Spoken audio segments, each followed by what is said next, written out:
Now, you may not be ready to get into a self-driving car right now, but the federal government is clearing the way for those vehicles to hit the road. Today, it laid out a new policy outlining some of the minimum standards expected of those cars and trucks. LeBeau has more. The car is in control. From Pennsylvania to California, there are hundreds of self-driving vehicles being tested on U.S. roads. What started with Google a few years ago has exploded into a wide range of automakers, suppliers, even rideshare companies developing self-driving cars.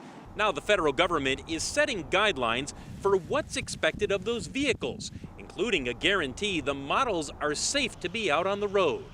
There has never been a moment like this, a moment where we can build a culture of safety as a new transportation technology emerges that harnesses the potential to save even more lives.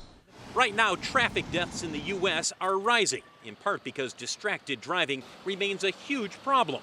In fact, 94% of all highway fatalities are due to human error. In theory, that should change as cars take over steering, acceleration, and braking, so drivers no longer make the wrong choices behind the wheel. Still, Americans are wary of giving up control of their cars. A recent survey found almost half of those questioned say they would be very uncomfortable with a computer doing the driving. By comparison, fewer than 10% would be okay with their car being in control. While this is a big step towards clearing the road for self-driving vehicles, we are still many years away from eliminating drivers behind the wheel. In fact, it will be well into next decade before we see the day when a vehicle pulls up with no driver inside to give us a ride across town. LeBeau, Nightly Business Report, Chicago.